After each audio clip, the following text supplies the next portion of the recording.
और भाग्यशाली मैं इसलिए कहता हूं कि जिस दिन उन्होंने पदभार ग्रहण किया भोपाल में, तब कांग्रेस की सरकार थी, लेकिन नगर पालिका मंदसौर के अध्यक्ष का चुनाव हम उसी दिन जीते और उसी दिन शुरुआत हो गई थी और बाद में तो कांग्रेस की सरकार ही चली गई। ऐसे हमारे भाग्यशाली अध्यक्ष आदरणीय विष्णुदत्त शर्मा जी, अब मैं तो यहीं का हूं कि नहीं यहाँ का? जोर से बताऊं हूं कि नहीं? शर्मा जी पहली बार आए, इसलिए दोनों हाथ ऊपर उठा के ताली बजा के उनका स्वागत कीजिए, उनका अभिनंदन कीजिए। हमारे वरिष्ठ और आदरणीय नेता, मध्य प्रदेश की सेवा का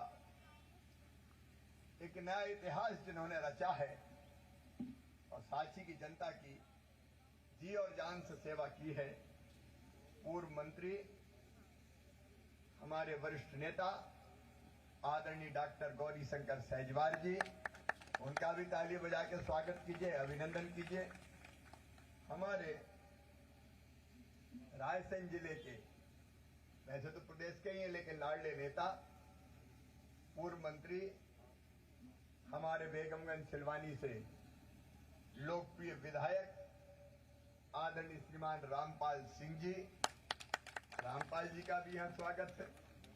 लेकिन मेहमान तो भूपेंद्र जी भी हैं, पूर्व गृह मंत्री, वरिष्ठ नेता आदरणीय श्रीमान भूपेंद्र सिंह जी, उनका भी हमारा हृदय से स्वागत है।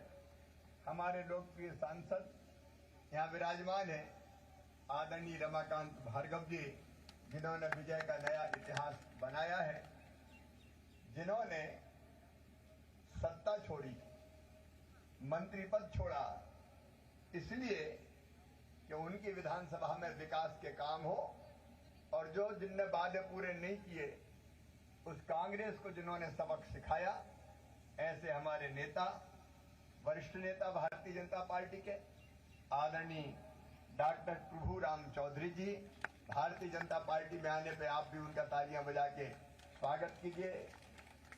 हमारे युवा और ओजस्वी नेता,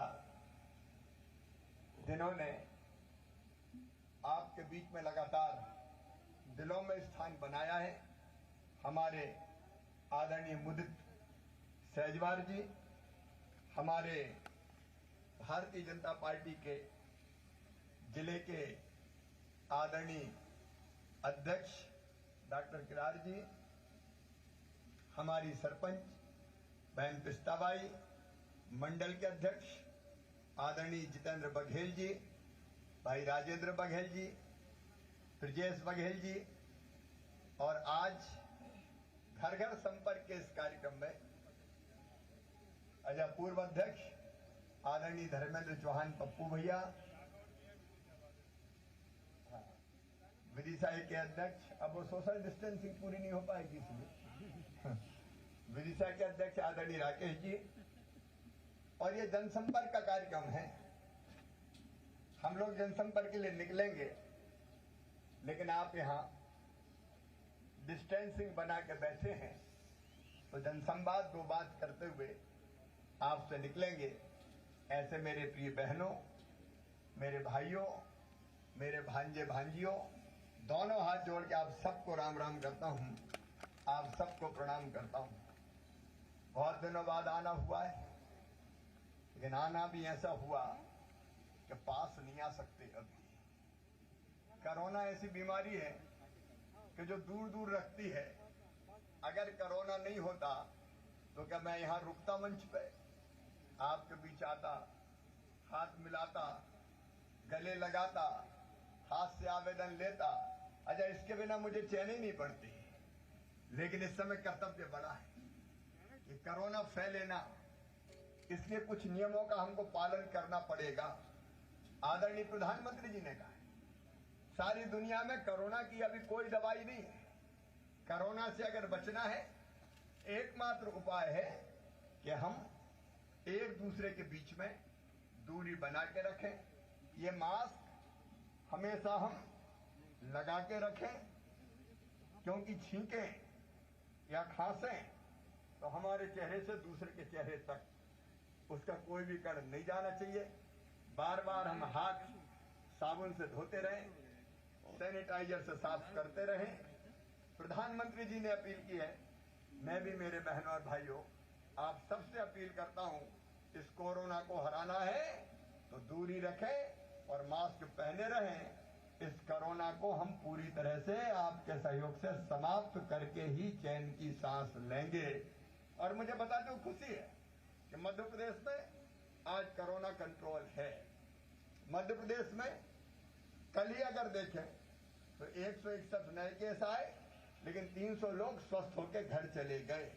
इंदौर जैसे शहर जो कोरोना से बुरी तरह प्रभावित थे, अब वहां हालत यह है कि कल 1000 सैंपल में केवल 6 पॉजिटिव आए। लेकिन मेरे बहनों और भाई सावधान रहने की जरूरत है। असावधान अगर रहे तो ये कोरोना हमें तकलीफ दे देगा, और नहीं तो कोरोना को खोद के हम गड़ा देंगे, मध्य प्रदेश की धरती से खत्म कर देंगे। और मैं आज माफी चाहता हूं, जैसा मिलता था वैसा नहीं मिल सकता।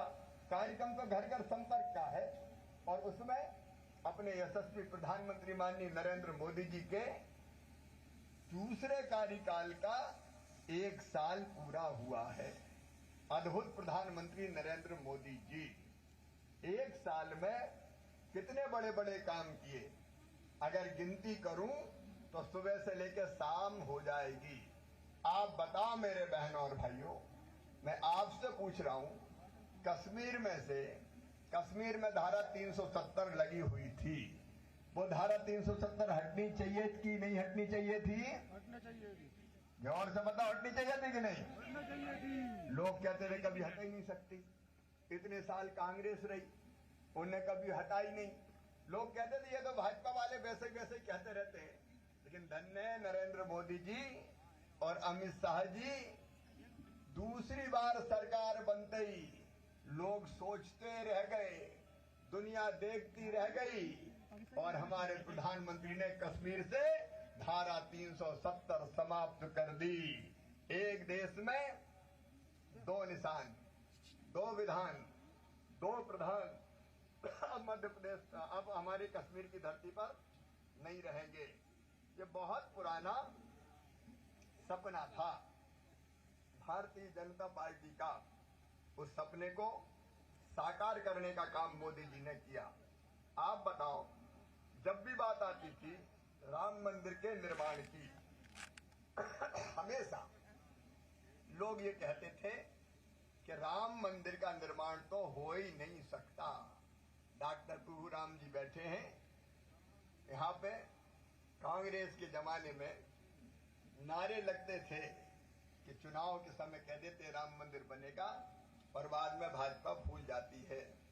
लेकिन आज हम गर्व के साथ ये कह सकते हैं कि अयोध्या में भगवान श्री राम की जन्मभूमि पर मंदिर के निर्माण का मार्ग साफ हो गया, और अयोध्या की पवित्र धरती पर धूमधाम से भगवान श्री राम के भव्य मंदिर का निर्माण होगा।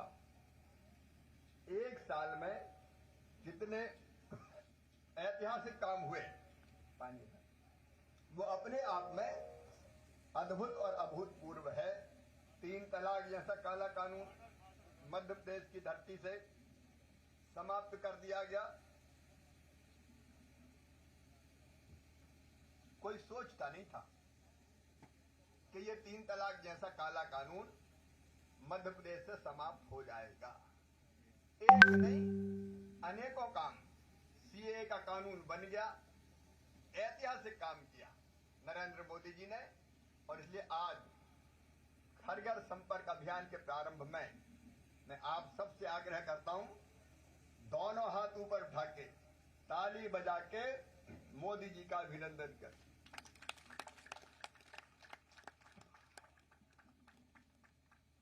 आज चूंकि मोदी जी के कार्यकाल का 1 बरस दूसरे कार्यकाल का पूरा हुआ है, विस्तार से हम उसी पर कार्यक्रम करने आए हैं। और एक कोरोना के संकट के बीच जो चमत्कार किया है नरेंद्र मोदी जी ने। दुनिया में आप देखो क्या हालत है कोरोना की। मध्य प्रदेश में और भारत में ये प्रधानमंत्री जी का मार्गदर्शन था कि कोरोना को पूरी तरह से नियंत्रित करने में लगभग हम सफल हुए हैं।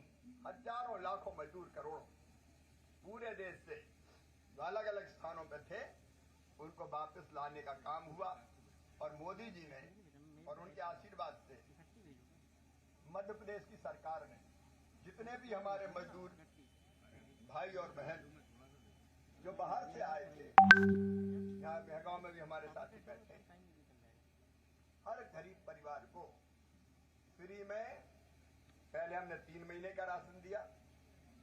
3 महीने के राशन के बाद फिर हमने 2 महीने का राशन फिर भिजवाया और अब 1 महीने का राशन फिर से भेजा जाएगा।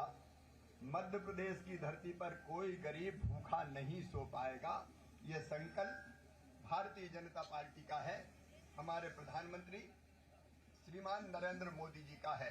मेरे बहनों और भाइयों, मैं आज बहुत विस्तार में बात नहीं करूंगा, लेकिन आज डॉक्टर प्रभुराम जी बैठे, वो बता रहे थे एक सरकार बनी थी लगभग 15 महीना पहले, झूठे सपने दिखा के, झूठे वादे करके, धोखा देके जनता को कर्जा माफ से लेकर कितने वचन दिए थे।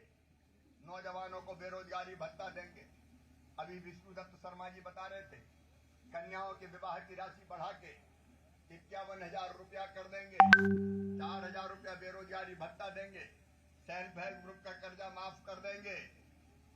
वादे तो सैकड़ों किए, लेकिन जब निभाने की बारी आई तो ये सरकार पलट गई। आप खुद सोच के देखिए, 15 महीने में मध्य प्रदेश को नरक बना दिया था। मेरी संबल जैसी योजनाएं बंद कर दी जो गरीब के कल्याण के लिए थी। संबल, जो गरीब हो चाहे छोटा किसान हो, सबकी जिंदगी बदलने वाली योजना थी संबल। और उसमें हमने तय किया था बच्चों की पढ़ाई की निःशुल्क व्यवस्था, बेटियों की शादी की व्यवस्था। बेटा बेटी को अगर बहन जन्म दे तो जन्म देने के पहले 4,000 और जन्म देने के बाद 12,000 रुपया देने का इंतजाम किया था। मेरी बहनों के लड्डू के 16,000 रुपया भी इस कांग्रेस की सरकार ने छीन लिए। मैंने तय किया, भारतीय जनता पार्टी ने तय किया था, और आज मैं क्लियर करना चाहता हूं आप सबके बीच में कि मेरे बहनों और भाइयों, संबल में हमने बिजली का बिल तय किया, गरीबों को, छोटे किसानों को केवल लगेगा 200 रुपया महीना। आज हमने फैसला किया है, क्योंकि इन्हें संबल योजना बंद कर दी थी। बीच में बिजली के थोड़े बड़े बड़े बिल आ गए थे, क्योंकि अनुमान से, अंदाज से बिजली के वो बिल जनता को दे दिए गए थे। अब सुन लो सब गरीब भाइयों और बहनों, जिनका 100 रुपया बिजली का बिल आया है, इन 3 महीने उनसे केवल 50 रुपया लिया जाएगा, 100 रुपया नहीं लिया जाएगा, क्योंकि ये संकट का समय है। जिनका 100 से 400 तक आया है, उनसे केवल 100 रुपया लिया जाएगा। और जो बिजली की ज्यादा खपत करते हैं, ऐसे परिवारों से बिजली का बिल केवल आधा लिया जाएगा, उससे ज्यादा नहीं लिया जाएगा। ये फैसला भारतीय जनता पार्टी ने किया है। कांग्रेस ने भ्रष्टाचार के नए रिकॉर्ड स्थापित किए। मध्य प्रदेश का वल्लभ भवन दलालों का अड्डा बन गया था कमलनाथ के राज में। आप कह रहे थे विकास के काम नहीं हो रहे, काम कहां से होते प्रभुराम जी? रुपया गिनने से फुर्सत होती तब दूसरा काम करते। जब भी कोई जाता था, विधायक जाए, मंत्री जाए, चलो चलो समय नहीं है, चलो चलो समय नहीं है, ये कहकर टाल देते थे। विकास के सारे काम ठप्प करने का पाप किया। यहाँ पंचायत के सरपंच भी बैठे, पंचायतों का पैसा खा गए। किसी पंचायत में 1 रुपया आया क्या पिछले 15 महीना में? पंचायत का पैसा खा गए। अभी मैंने 1555 रुपया पूरे मध्य प्रदेश की पंचायतों में भेजे हैं, ताकि पंचायतों में विकास के काम फिर से प्रारंभ किया जा सके। ये नगर पंचायतों का, नगर निगमों का पैसा खा गए, बच्चों की छात्रवृत्ति खा गए। मैंने आके बच्चों के खाते में 580 करोड़ रुपया डाले, ताकि बच्चों की स्कॉलरशिप मिल सके। मैंने मुख्यमंत्री बनने के बाद हमारे जो निर्माण श्रमिक हैं, उनके खाते में 1,000 रुपया 2 बार डाले। मैंने मुख्यमंत्री बनने के बाद मध्याह्न भोजन यहाँ घर पे पहुंचाए और उनके पैसा बच्चों के खाते में डाले। मैंने जो बहुत गरीब जातियां थी उनके खाते में पैसा भिजवाने का काम किया। और किसान भाइयों 2,990 करोड़ रुपया फसल बीमा का प्रीमियम कमलनाथ नहीं भर रहे थे, इसलिए जनता को नहीं मिल रहा था। वो 2,990 करोड़ रुपया 15 लाख किसानों के खाते में आते ही भारतीय जनता पार्टी की सरकार ने डाल दिया। पैसा हमने अपने खजाने से प्रीमियम का भरा। और चिंता मत करना रे किसान भाइयों, 4,500 करोड़ रुपया और भिजवाने वाला हूं। एक आध महीने के अंदर ये पैसा भी आएगा जो किसानों के खाते में डाला जाएगा। हमने जितने मजदूर आए उन सब मजदूरों को काम मिले ढंग से, इसलिए मनरेगा के काम की राशि प्रधानमंत्री जी की आशीर्वाद से 1.5 गुने से ज्यादा बढ़ा दी ताकि मनरेगा का लोगों को काम मिल सके। अभी जो बाहर से प्रवासी मजदूर आए उनको जॉब कार्ड बनाने का अभियान चल रहा है ताकि उनको भी काम मिल सके। और जो मजदूर आए हैं उन मजदूरों को अगर कोई अच्छा काम आता है तो मिट्टी के काम के अलावा उनको कहीं रोजगार मिल सकता है, तो रोजगार सेतु बना के हम उनकी व्यवस्था करने का भी काम कर रहे हैं। अभी आपने देखा किसान भाइयों ने जबरदस्त मेहनत की। अब मैं मुख्यमंत्री बन के आया तो गेहूं खरीदी की कोई व्यवस्था ही नहीं थी। मैंने पूछा बोरों का इंतजाम है अफसरों से, बोले नहीं है। मैंने कहा रखने का इंतजाम है, बोले वो भी नहीं है। अभी एक बार तो मैं भी थोड़ा सा चकरा गया कि इतने जल्दी इंतजाम कैसे करूं, लेकिन दिन और रात लग के जूट के बारदाने नहीं मिले। पश्चिम बंगाल में कोरोना के कारण कारखाने बंद हो गए, तूफान के कारण जो बारदाने आने थे वो नहीं आए, लेकिन बावजूद इसके में इनका बोरा नहीं मिलता तो बोरियों में भरो। और 1,28,60,000 मैट्रिक टन गेहूं खरीद लिया। आज तक का रिकॉर्ड पंजाब सबसे नंबर 1 पर रहता था, पंजाब को पछाड़ के मध्य प्रदेश नंबर 1 हो गया गेहूं की खरीदी में। ये अगर कांग्रेस की सरकार होती तो किसानों का गेहूं खरीद पाती। फिर चना की समस्या आ गई भैया, और चना में भी तिवड़ा मिला हुआ था कहीं कहीं, तो कहने लगे तिवड़ा वाला चना नहीं खरीदेंगे। हमने दिनों रात मेहनत करी और अंत में हम सफल हुए कि तिवड़ा वाला चना भी खरीदा जाएगा। उसकी खरीदी का काम हमने प्रारंभ किया। जहां सरसों थी वहां सरसों खरीदा, जहां मसूर थी वहां मसूर खरीदी। किसान भाइयों, पिछली सरकार किसानों की चिंता कभी नहीं करती थी, उल्टा कर्ज के जाल में फंसा गई।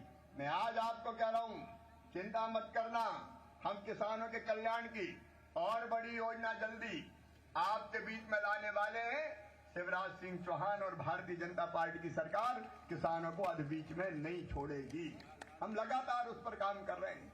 गरीबों की संबल योजना अब फिर से चालू है। इनने तो गरीबों के अंतिम संस्कार के कफन के 5,000 रुपया तक खा लिए थे, लेकिन फिर संबल योजना चालू हो गई। क्योंकि आज सागर जिले में भी कार्यक्रम है और अभी घर घर जाके संपर्क करना है। अभी प्रभुराम जी बता रहे थे कि ये काम नहीं हुए, ये काम नहीं हुए, ये काम नहीं हुए उस सरकार में। मैं प्रभुराम जी आपको बधाई देता हूं और आपका स्वागत करता हूं। आपने एक बड़ा फैसला किया, मंत्री पद को दांव पे लगा दिया, अपने कैरियर को दांव पे लगा के आपने कांग्रेस की सरकार गिरवाई, इसलिए कि वो विकास नहीं कर रही थी। इसलिए भारतीय जनता पार्टी ने नहीं गिराई इसलिए कि जब ज्योतिरादित्य जी ने कहा कि भाई वादे पूरे करो, वचन निभाओ, तो भड़के कमलनाथ, बोले नहीं कर पाएंगे। तो ज्योतिरादित्य जी ने कहा हम सड़कों पे आएंगे, तो इन्होंने कहा आओ निपट लो सड़कों पे, तो महाराज ने इन्हीं को निपटा दिया। अब ये तो जाके घर बैठ गए। लेकिन सरकार बनी इसलिए कि प्रभुराम जी जैसे 22 विधायकों ने कांग्रेस से इस्तीफा दिया, विधायक पद छोड़ा, मंत्री पद छोड़ा और छोड़ा विकास के लिए। डॉक्टर गौरीशंकर सेजवार जी के मार्गदर्शन में प्रभुराम जी, मैं आपको विश्वास दिलाता हूं, कुछ काम बताए थे हो गए। और आज सलमान सिंह दादा मुझे याद आ रहे हैं। मैं गांव में हमारे बहुत अच्छे कार्यकर्ता थे, हम कभी भी आए सलमान सिंह दादा हमेशा कार्यक्रमों का आयोजन करते थे। अब वो हमारे बीच नहीं है, मैं उनके चरणों में श्रद्धा के सुमन अर्पित करता हूं। और हम महगांव में higher secondary school, high school के बाद प्रारंभ करेंगे ताकि यहाँ के बच्चों की शिक्षा का ठीक प्रबंध हो सके, बाकी सड़क ठीक करना है, बाकी चीजें करना है। अब उनकी सरकार थोड़ी है कि हमारे पास पैसे ही नहीं है। हाँ, संकट तो है, लेकिन हम पैसे की कभी सांची के विकास के लिए डॉक्टर सहजवार जी के नेतृत्व में भी कभी नहीं आने दी। और आज भी ये भारतीय जनता पार्टी के सांसद जी यहाँ बैठे हुए हैं, हमारे नेता डॉक्टर सहजवार जी, उनके मार्गदर्शन में हम सब साथ चलेंगे। और प्रभु राम जी, जितनी चीजें विकास की होनी है वो सांची को विकास करके हम देंगे, चिंता मत करो। ये भारतीय जनता पार्टी की सरकार है। क्योंकि कोई भाषण का लंबा कार्यक्रम नहीं था, जनसंपर्क का कार्यक्रम है, लेकिन आप यहाँ डिस्टेंसिंग बनाए हुए इतनी बड़ी संख्या में थे, इसलिए 2 शब्द मैंने आपके बीच कहे हैं। एक बार हम फिर ये संकल्प करें कि कोरोना से लड़ेंगे, सोशल डिस्टेंसिंग का पालन करेंगे, हम अपने चेहरे पर मास्क लगाएंगे, क्योंकि ये बचाव का सबसे बड़ा साधन है। लेकिन मास्क लगा के बोलने में थोड़ी दिक्कत हो रही थी, इसलिए मैंने थोड़ी देर के लिए दूरी रखते हुए उसको निकालने का काम किया था। और बार बार साबुन से हाथ धोएंगे। ये संकल्प मेरे साथ लेंगे कि हम कोरोना को हराने में कसर नहीं छोड़ेंगे। और अपनी अपनी जगह बैठे बैठे खड़े होने की जरूरत नहीं है, दोनों हाथ उठा के